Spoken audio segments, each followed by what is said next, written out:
Salam sejahtera saya ucapkan kepada Tuan Pengarah Tuan Romainur bin Rabu, Tuan Timbalan Pengarah Dr. Muhammad Nordin bin Abu Bakar, ke semua rakan-rakan ketua jabatan dan ketua unit serta ke semua warga IPG KPT yang saya hormati.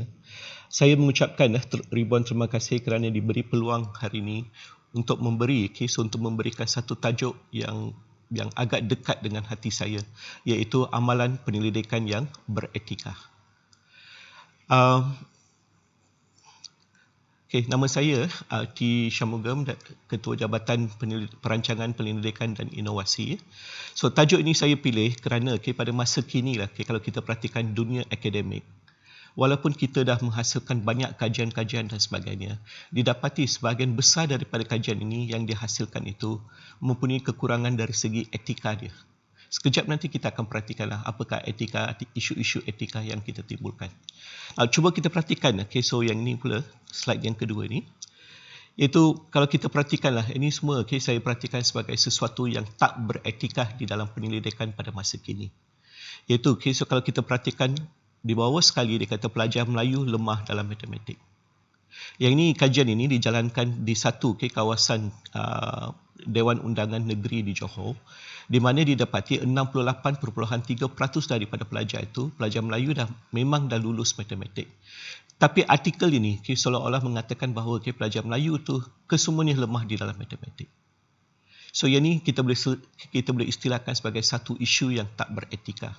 Mengapa kita perlu tonjolkan sesuatu bangsa? Mengapa kita kena tonjolkan sesuatu untuk memalukan ataupun merendahkan sesuatu kaum berkenaan? Sama juga kalau kita perhatikan tajuk yang berikutnya, iaitu hiburan melampau dikenal pasti sebagai punca keruntuhan akhlak remaja. Yang ini pula ada satu kajian yang dijalankan oleh beberapa pelajar daripada satu politeknik di Malaysia.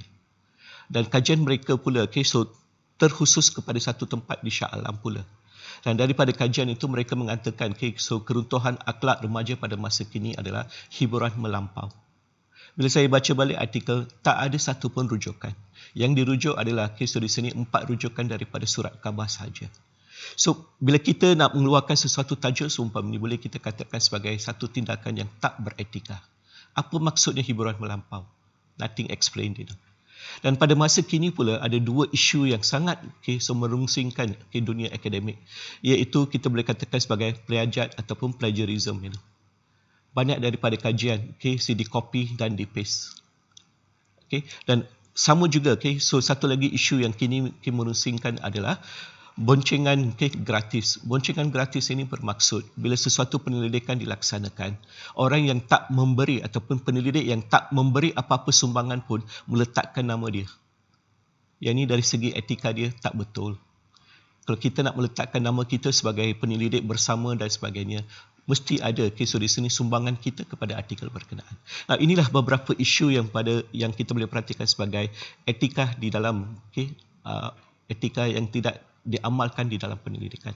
Baik, cuba kita perhatikanlah apakah maksud etika penyelidikan. Kita semua sedia maklum perkataan etika. Bila kita dah besar dan sebagainya, so sering kali digunakan kamu ni tak beretika dan sebagainya. Etika boleh diambil daripada perkataan Greek yang bermaksud ethos, yang bermaksud budi pekerti yang lazim dipadankan dengan kajian sistematik berkenaan konsep nilai baik, tidak baik, betul dan salah. Kita sebagai individu, bila kita duduk di dalam sesuatu masyarakat dan sebagainya, adalah beberapa di sini prinsip etika yang dikenakan ke atas kita. Jangan curi, jangan tipu, buatlah baik dan sebagainya. Yang ini dari sudut etika. Bila kita kaitkan etika ini kepada penyelidikan pula, ia menjadi satu garis panduan untuk melengkapkan setiap kajian. Apakah garis panduan itu? Sekejap nanti kita akan perhatikan. Penyelidik yang tidak mematuhi etika akan merosakkan reputasi penyelidikan serta menggugat kesahan dan kebolehpercayaan kajian berkenaan pula di sini. So, bila mereka tak ikut etika dan bila kajian itu dihasilkan, maka wujud pula tanda soal. Betul ke ni? Ada kesahan tak? Artikel ni boleh dipercaya tak? Itulah pokok persoalan yang akan wujud di dalam dunia akademik di sini. So, di sini adalah, so di sini patut di sini untuk mematuhi etika sebagai tanggungjawab kepada penyelidik berkenaan. Baik, kita teruskan dengan amalan etika di dalam penyelidikan. Saya dah gariskan kat sini ataupun saya dah nak menunjukkan 8 amalan etika di dalam penyelidikan. Yang pertama, pelindungan peserta penyelidikan pula di sini. Nah, apabila kita mendapatkan so di sini maklum balas ataupun bila kita dapatkan peserta responden kepada kajian kita mestilah melindungi mereka pada setiap masa. Identiti mereka rahsia, tak boleh didedahkan. Dan kalaulah daripada kajian itu kita katakan inilah kumpulan yang memberikan so di sini dapatan-dapatan ini, maka kajian itu boleh kita katakan sebagai sesuatu yang tak beretika. Okey. So kita tak boleh menunjukkan siapakah di sini responden daripada kajian kita. Yang kedua pula, kerahsiaan maklumat peserta penyelidikan pula di sini. Now, saya rasa banyak daripada kita yang pernah menjalankan penyelidikan di sini, biasanya di dalam soal selidik berkenaan, iaitu satu instrumen yang kita gunakan untuk membuat penyelidikan, biasanya kita tak akan minta so di sini nama peserta berkenaan ataupun apa-apa maklumat yang kita rasakan agak sensitif. Umur tak apa. So di sini bangsa dan sebagainya tak apa. Tapi biasanya kita tak akan tanya tentang ID peserta berkenaan pula di sini. Kalau ada pun kita mesti rahsiakan. Mengapa? So, bila kita dah memberi kata putus kepada peserta berkenaan bahawa kita akan rahsiakan kesemua maklumat di sini, maka barulah kita dapati responden berkenaan ataupun peserta di dalam kajian kita akan memberikan respon yang lebih jujur, lebih telus, siap dengan integriti mereka. Kalau tak ada, mereka akan menjawab soal selidik berkenaan di sini supaya mereka so di sini tidak akan dikenakan apa-apa tindakan tak tertib. So tak boleh macam tu sebenarnya. Apa-apa kajian yang kita laksanakan mestilah dilindungi peserta penyelidikan berkenaan. Yang kedua, kita mestilah memberikan kuasa pilihan keterlibatan dalam penyelidikan, iaitu isu paksaan. Kita tak boleh paksa mana-mana peserta, mana-mana individu di sini untuk menjawab soal selidik kita di sini.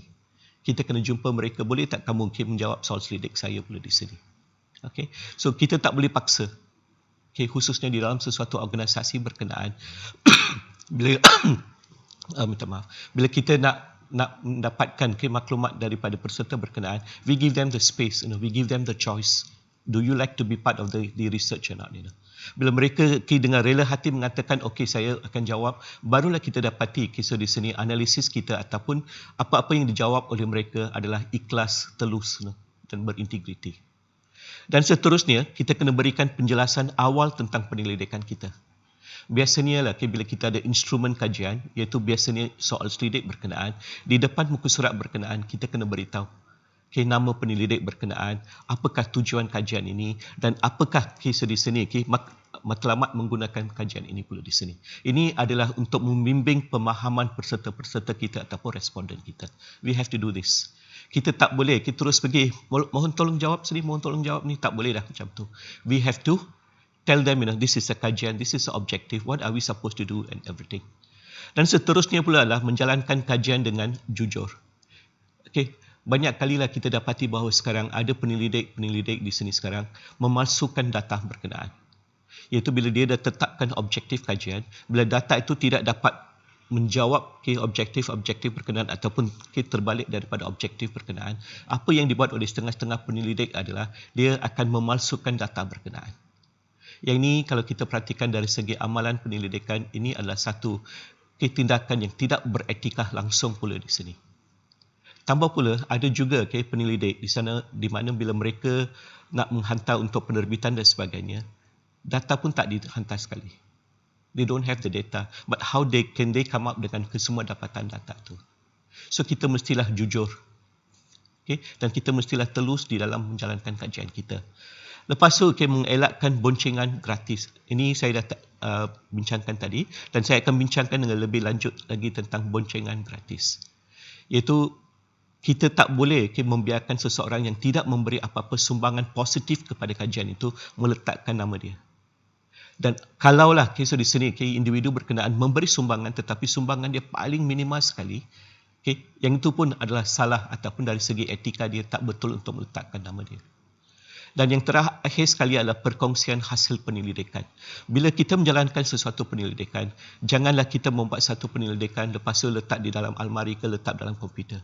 Kita mesti cari ruang di sini untuk menerbitkan hasil penyelidikan kita, supaya apa yang kita dapat tu, dapatan kita ni boleh membantu dari segi membantu seseorang individu, membantu di dalam pendidikan, membantu dalam banyak aspek pula di sini. We have to publish the papers. Bayangkan baliklah, banyak jurnal-jurnal perubatan pula hari ini, kalau mereka tidak menerbitkan dapatan mereka ataupun apa yang mereka dah perolehi di sini, kita tak akan tahu apakah yang wujud di dalam dunia perubatan. Sama juga di dalam pendidikan pula, khususnya dalam masa so di sini kawalan PKP baru-baru ini, banyak kajian yang dijalankan tentang proses PDPR. Dan banyak juga artikel yang dilaksanakan tetapi tak diterbitkan. So di sini bila artikel seumpama ini keluar, barulah kita dapat tahu apakah kaedah yang telah digunakan oleh pengaji berkenaan pula di sini, apakah yang boleh kita gunakan di dalam PNP kita seterusnya. So ini merupakan amalan etika dalam pendidikan yang harus kita amalkan. Baik, seterusnya ada 3 tahap ada 3 tahap di dalam penyelidikan. Iaitu tahap pertama, etika semasa proses perancangan sebelum pelaksanaan penyelidikan. Iaitu dapatan, kita mesti dapatkan kelulusan daripada pihak tertentu di sini untuk menjalankan penyelidikan kita. Macam contoh kalau kita berada di IPG, so penyelidikan kita terbahagi kepada 2, iaitu penyelidikan dari segi IPG kita, satu lagi penyelidikan yang bersifat kebangsaan ataupun antarabangsa. Dah ditetapkan syarat dia. Kalau penyelidikan itu lebih kepada penyelidikan pada peringkat kampus kita, so yang diperlukan kelulusan adalah daripada Tuan Pengarah. Tetapi kalau ia melebihi daripada kampus kita, iaitu penyelidikan yang melibatkan antarabangsa dan sebagainya, kita mesti dapat kelulusan daripada IPGM sebelum kita laksanakan. Why? Barulah ada kesahan dan kebolehpercayaan terhadap kajian kita. Dan kebenaran boleh dibahagikan kepada 2 jenis, iaitu kebenaran daripada organisasi di mana penyelidikan akan dijalankan dan kebenaran peribadi daripada responden yang terlibat dalam penyelidikan yang hendak jalankan. So kita juga boleh memilih beberapa orang responden, tanya balik, boleh tak kamu jadi responden kepada saya? Ataupun kalau kita nak membuat sesuatu penyelidikan, contohnya kita nak pergi ke satu sekolah untuk menjalankan penyelidikan, it's best kita tulis secara rasmi, satu surat secara rasmi kepada sekolah berkenaan, dapatkan kebenaran. Ataupun kalau kita kena tuliskan di sini surat kepada EPLD ke IPGM untuk mendapat kebenaran, kita mesti laksanakan. Yang ini dikatakan sebagai tindakan etika kita. Jangan kita masuk kepada satu sekolah terus nak menjalankan penyelidikan. Yang kedua adalah etika semasa penyelidikan sedang berjalan. Baik, etika sewaktu proses penyelidikan dilaksanakan berkait rapat dengan instrumen dan juga prosedur yang digunakan. Seperti yang saya dah terangkan tadi, di dalam instrumen kita, khususnya soal selidik pula di sini, kita tak boleh tanya nama peserta berkenaan ataupun responden berkenaan. We can collect demographic details, umur dia, gaji dia, kerja dia, pendidikan, tahap penyelidikan dan sebagainya. Tetapi elakkanlah untuk mendapatkan nama responden berkenaan. Barulah responden itu mempunyai rasa untuk memberikan maklumat secara jujur pula di sini. Nah, penyelidik bertanggungjawab menghormati, mematuhi prinsip etika, di mana responden tidak dipergunakan sesuka hati semata-mata untuk mendapatkan data yang dihajati. Yang ini pun ada juga beberapa orang penyelidik, kalau dia nak mengatakan inilah kes di sini yang harus dilaksanakan, dia akan cari data-data untuk membantu dia. They are not being sincere. Dia mencari data bukan secara sepenuhnya, tetapi he picks and choose the data so that his research shows a certain degree of effectiveness for a certain product. Dan hal ini boleh memastikan menjamin ketulusan data yang dikumpulkan. Inilah yang harus kita laksanakan ketika penyelidikan. Dan selepas itu pula, tahap yang ketiga, etika setelah penyelidikan dijalankan, iaitu kita mestilah jujur dalam laporan data dan interpretasi. Inilah sebabnya bila kita nak membuat bahagian terakhir sekali itu, kita kena rujuk balik kepada literature review kita, apakah dapatan kita, apa yang ada di dalam literature review berkenaan, sama tak? Kalau tak sama, kita boleh memberikan pandangan kita ataupun interpretasi kita. We have to be jujur, sebagai seorang penyelidik pula di sini. Jangan manipulasikan mana-mana data untuk kepentingan kita. Baiklah. Dan seterusnya pula, mungkin ini adalah satu isu yang sangat berleluasa dalam dunia akademik pada masa kini, iaitu boncengan gratis ataupun free riderism. Seperti yang saya dah terangkan tadi, definisi dia adalah menumpang nama dalam sesuatu hasil kerja akademik, terutamanya dalam penyelidikan dan penerbitan tanpa apa-apa sumbangan yang sewajarnya. Now, bila kita kata tak ada apa-apa sumbangan yang sewajarnya, bermaksud sama ada individu berkenaan tidak terlibat secara langsung dalam kajian dan sekadar menumpang nama, ataupun individu berkenaan memberi sumbangan tetapi sumbangan yang paling minima sekali, iaitu kita dapati tidak cukup untuk melayakkan seseorang akademik meletakkan namanya dalam hasil dokumentasi ataupun penerbitan akademik. So, these things are very common nowadays, Dan kalau kita perhatikan pun, sometimes bila student kita membuat sesuatu kajian berkenaan, kita pula meminta dia, masukkan nama saya dalam kajian kamu, saya penilai kamu. And ada juga penilai di sini pula mengatakan masukkan nama saya pada sebagai nombor 1. So bila kita perhatikan sesuatu kajian pula di sini, nama pertama yang ada di dalam kajian itu merupakan penyelidik utama. Yang nama-nama yang berikutnya adalah penyelidik bersama. So the weightage is more on the penyelidik utama pula di sini. Dan inilah sebabnya so kita bila kita menjalankan sesuatu penyelidikan, student kita dah menjalankan penyelidikan, dia nak menterbitkan paper berkenaan. Bila kita memberikan bimbingan kepada mereka, eloklah kita katakan, nak masukkan nama saya, masukkanlah. Tetapi bukan sebagai penyelidik utama. Baik, kita perhatikanlah. 6 syarat peletakan nama di dalam hasil dokumentasi ataupun penerbitan akademik. Siapa yang boleh meletakkan nama mereka di dalam dokumentasi untuk mengelakkan boncengan gratis ini, iaitu individu ataupun penyelidik yang melibatkan diri secara aktif dalam menjana keaslian idea dan penulisan artikel berkenaan. From the start until the end, so dia terlibat di dalam penyelidikan berkenaan dan memberi sumbangan yang sangat bermakna. Ataupun so di sini penglibatan aktif dalam membina reka bentuk dan penulisan dia. Bila kita menjalankan kajian, sometimes we create a certain model, So mungkin penyelidik ini membantu di dalam so di sini mereka bentuk model berkenaan. Ataupun di dalam so di sini penulisan seterusnya. Ataupun nombor 3 pula, perlu bertanggungjawab dalam pengamatan dan pengumpulan data. Jujur, tidak menipu dan sebagainya. Yang keempat, perlu memainkan peranan kepimpinan mengikut kapasiti dalam pelaksanaan kajian. So bila katakanlah 3 orang atau 4 orang di sini individu bergabung nak menjalankan satu penyelidikan, so mungkin penyelidik utama tu dia kata saya akan laksanakan bahagian ni. Nombor 2 kata dia akan kumpulkan literature review. Yang ketiga kata dia akan buat analisis data dan sebagainya. So kita memainkan peranan masing-masing di sini dan barulah kita katakan is justified to put our name di dalam research.